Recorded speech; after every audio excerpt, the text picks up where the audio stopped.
Hello, my name is Dion Bull. I'm an ultrasound specialist. I have served as a medical imager my entire career. Those who have served before me have crossed the seas to foreign lands, overcoming oppression and great evils, that unmistakable darkness of the world. Now we find ourselves in a new battle with the same evil, where darkness has disguised itself as light. It is my hope that the words and images ahead will reveal the parallels of the World War II Holocaust and the present-day Holocaust of abortion. May wisdom prevail so our hearts may seek forgiveness and experience the extraordinary mercy and love of our Creator. Then may God come down from heaven and heal our land. She lived through the best of times. She endured the worst of times. She now stands as witness to God's quiet voice that endures through all of time. Now it is for us to decide, continue in our darkness, or take courage and choose His truth. What if we could hear God's voice speaking to us? What if, by a gentle nudge, God revealed the voice of heaven, this for our eyes to see? What if the Queen of Heaven came to us heralding a message of peace and only peace? What if His voice were made so clear as to reveal truth, such that His justice would prevail, His divine mercy would soften the hardest of hearts, and finally healing our troubled souls? What if? The works of man, whether they are good or bad, are not always isolated transitory acts. More often, especially in the case of leaders of nations and those who are vested with public authority, they continue to subsist after they are concluded, either in the memory of other men or in public acclaim, as a result of the consequences they have had and the scandal that they have caused. Thus, at first sight, a particular secret crime seems to be only a private, personal deed, but it becomes social on account of its effects. These are the words of testimony of St. Thomas Aquinas. In the words ahead, two distinct moments in time are about to collide, forcing the mind's eye to see what it has refused to accept. A veil of normalcy can only hang suspended over its false anchor until the shifting winds uncover the reality of truth. My career of 25 years in the service of ultrasound imaging has carried me along a carefully layered path, guarded by ancient souls. It is the image of the human form that so impresses upon men wonder and awe of our Creator. Oftentimes, it is the act of the will that reveals the counterpoint of the Creator, leading us down the wider path of false illumination, most certainly promising a reality designed to crush the hearts of men and shatter the peace in their soul. Now, let us open our hearts, hearing the silence in the images, so that our eyes might feel to the depth of each soul. He was taken. He was alive. He was taken, and he witnessed. He was Jewish. He was David Oller. David Oller was born in Warsaw, Poland in 1902, and by the year 1918, he had become a trained artist and linguist. His skills were many and varied, painting, sculpting, and assisting with architectural design.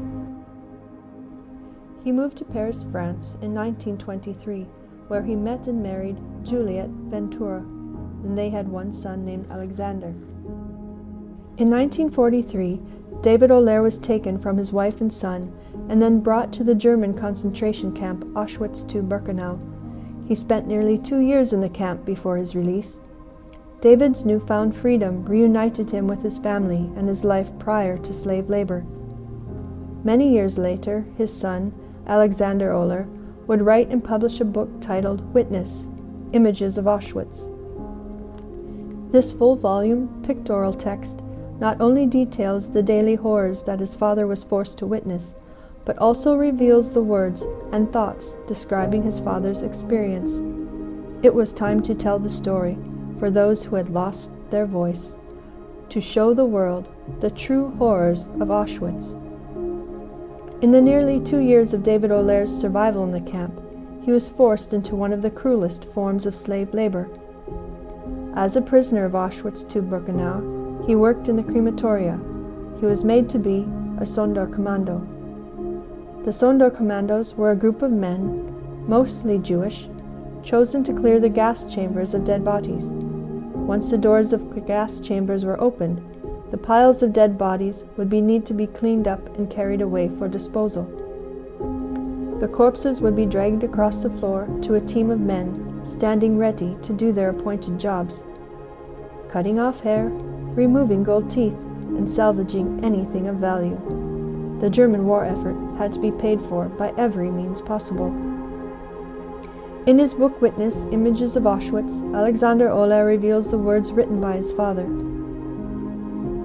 After the gassing, we must pull the corpses out of the chamber. We drag them along the floor, wet from urine, menses, blood, and excrement. It slides. Finally, the corpses were loaded onto a lift and then placed in the ovens for burning. They hurried because the next trainload of men, women, and children was waiting to be unloaded. They too were heading for the gas chambers, not knowing their fate. Day after day, night after night, David Oler continued this surreal, almost perpetual movement. Unimaginable. David Oler was a gifted man, an artist and a linguist. These gifts offered him the luxury of living to see another day. Living, really, more like living in a hell orchestrated by evil. In Witness, Images of Auschwitz, David Oler's son explains how his father would write scripted love letters for the SS soldiers and send home to their wives and girlfriends. His father would even draw whimsical portraits on lampshades, which the SS officers would later send home as gifts. The irony of this is that the fabric of the lampshades was the tanned skin of Jewish girls. This was all too much for David Oler, or for that matter, anyone to forget.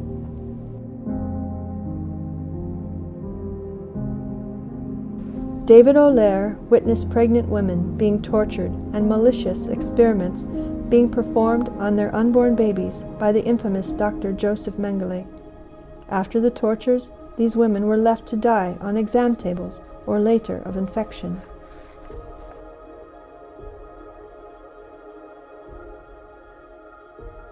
David Oler witnessed infants thrown into burning trenches.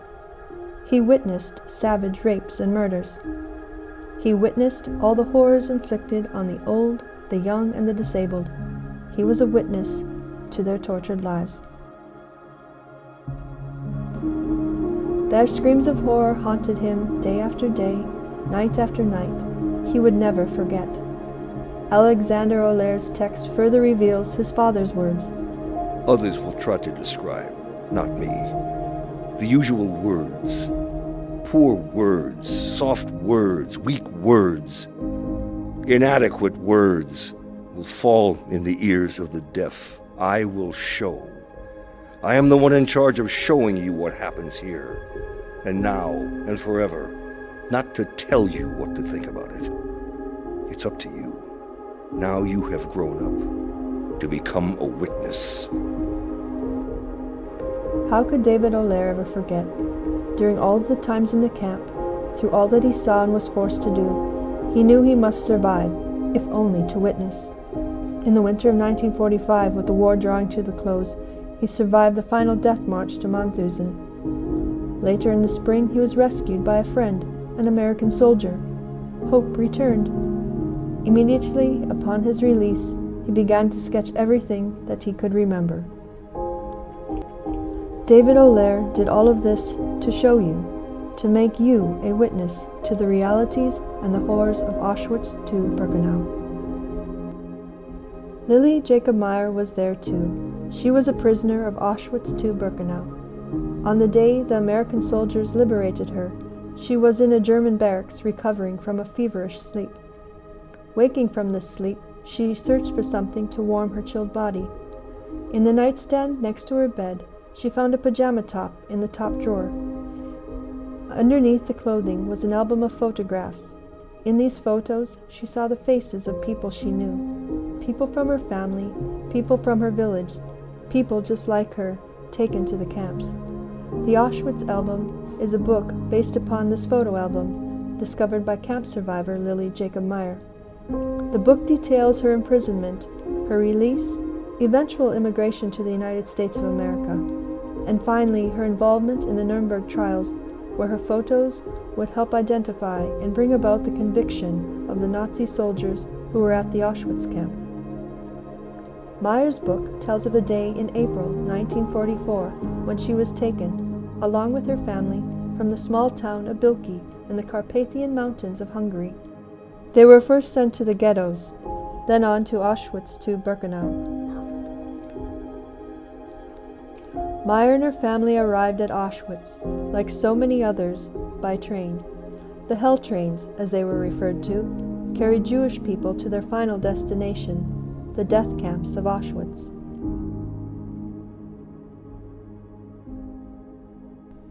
Depending on the time of year, if captives survived the inhumane conditions of extreme heat or cold, unsanitary conditions, starvation, sickness, and the psychological stresses of the train ride, their arrival at the ramp at Auschwitz was met by an even heavier fate: the decision to move right or left.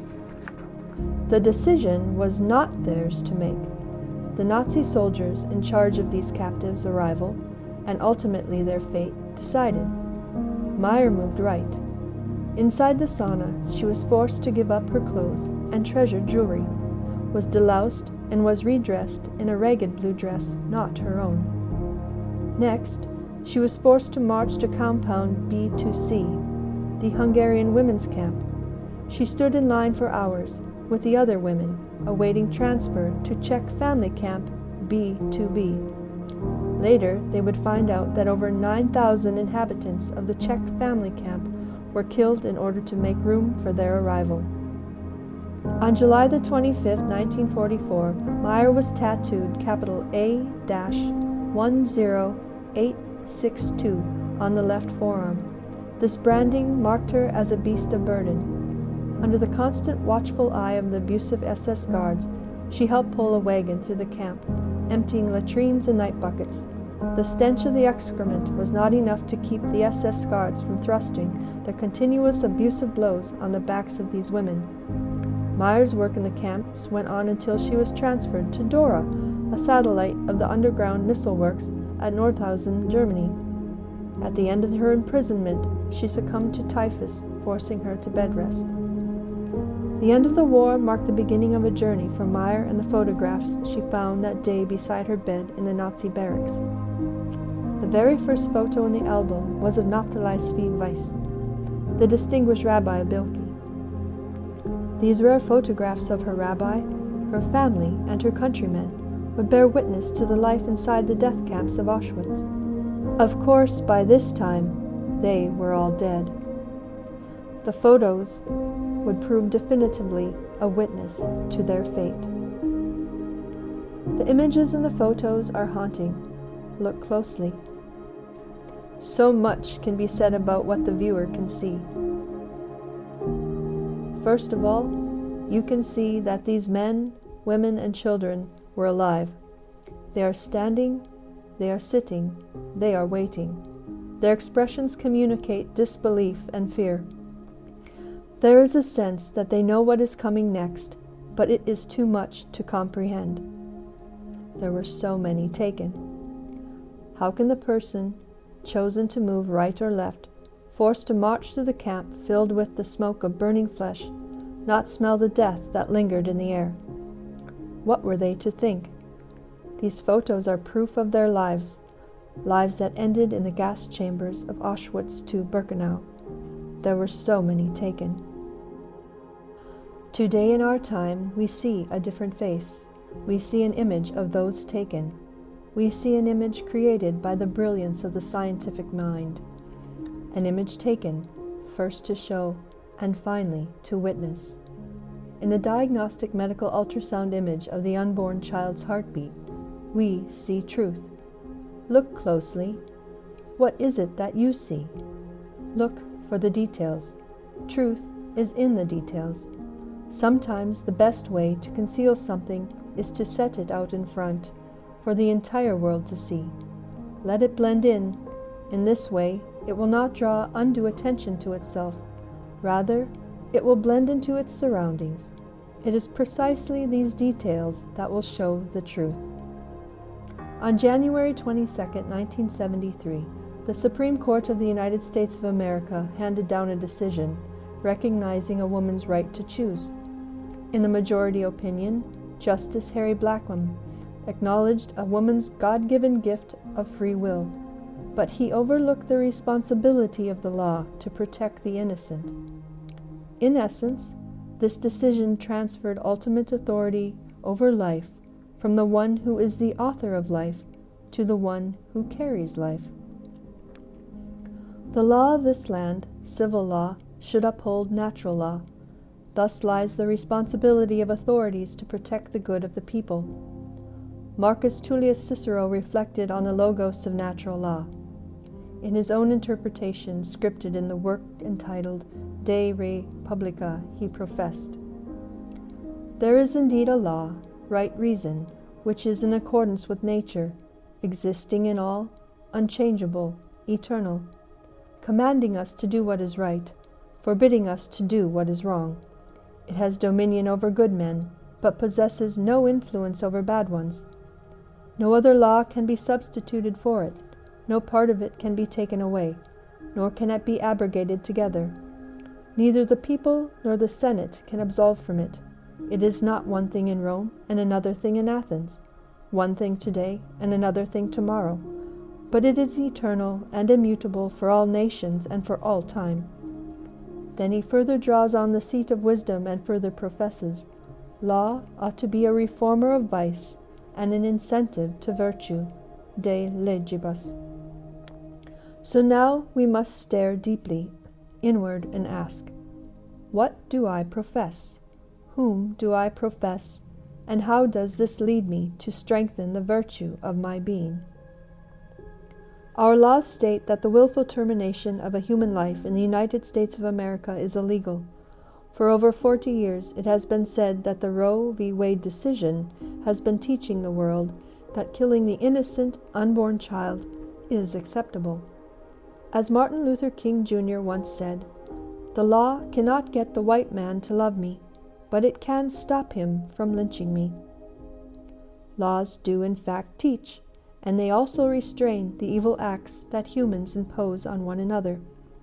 The decision recognizing a woman's right to choose and ultimately legalizing abortion has reshaped the minds and hearts of so many. Yet overshadowing all of this is a great hope and an image that will draw us to truth. Look again at the medical ultrasound image of the unborn child's heartbeat. Look closely. What is it that you see?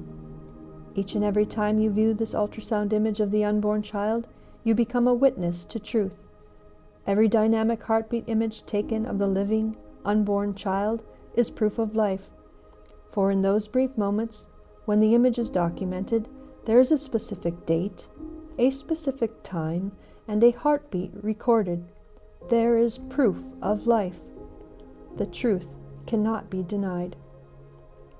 Chief Justice Edith H. Jones, Fifth Circuit Court of Appeals, stated in her opinion upholding the 2011 Texas sonogram law, Texas House Bill 15, "The required disclosures of a sonogram, the fetal heartbeat, and their medical descriptions are the epitome of truthful, non-misleading information." She further cited Planned Parenthood of Southern Pennsylvania v. Casey, 1992, concluding the ultrasound image is relevant to a woman's decision-making. This is informed consent. Every dynamic heartbeat image bears witness to the silent voice of the unborn child. With this single piece of evidence, the ultrasound image becomes the hinge point. This image has undeniable before our Creator. We are culpable for what we can see. This is truth. We are all witnesses to the lives that have been taken. Who will liberate the lives of the unborn, now that their voices can be heard, now that we have proof of their lives? Who is the new American soldier? Truthfully, every time we view the dynamic heartbeat image of the unborn child, we witness. Every time we pass by the mother carrying the unborn life within her womb, we witness. Every time we encounter the disabled, the physically and emotionally challenged, we witness. Every time we see the face that has borne the time of years, we witness. We become a witness to truth. We cannot escape it. It is with us forever. We have seen it. We must consent to truth, or our just judge will hold accountable all things. The just and merciful judge can only grant our forgiveness if we recognize our obstinate denial, in order to release all that binds us in obstinate despair. His divine mercy covers all. In the historical documentation in Witness Images of Auschwitz, the biographer Alexander Oller brings to light the terrible cruelty of which political systems with unchecked power are capable. If the Holocaust of World War II indeed represents an unchecked political system's capability to commit horrendous crimes, then an even greater evil has risen from the decision of Roe v. Wade. Millions of unborn children have been systematically terminated in the United States of America. The abortion clock is ticking. The numbers are staggering. The abortion counters, Planned Parenthood, the Alan Guttmacher Institute, World Health Organization, and the National Right to Life, and others, are showing the world our truth. Over 61 million abortions since the Roe v. Wade decision. This decision has cast a shadow of complacency over our minds, reshaping our hearts. It allows our political system with checked powers the ability to terminate life, all under the veneer of legitimacy. In the words of David Oller's son, Alexander Oller, as he reflected on Auschwitz, I also understood that this heritage must not be only mine, but must pass through me into the rest of the world where it belongs. In our time, I have been charged with showing you the beauty of the unborn child, like David Oller before me, not to tell you what to think about it. It is up to you to decide. This heritage of abortion is now mine. This heritage of abortion is now yours. This is the heritage of our country. Now you are the witness. What if we could hear God's voice speaking to us? What if, by a gentle nudge, God revealed the voice of heaven, this for our eyes to see? What if the Queen of Heaven came to us heralding a message of peace and only peace? What if his voice were made so clear as to reveal truth, such that his justice would prevail, his divine mercy would soften the hardest of hearts, and finally healing our troubled souls? What if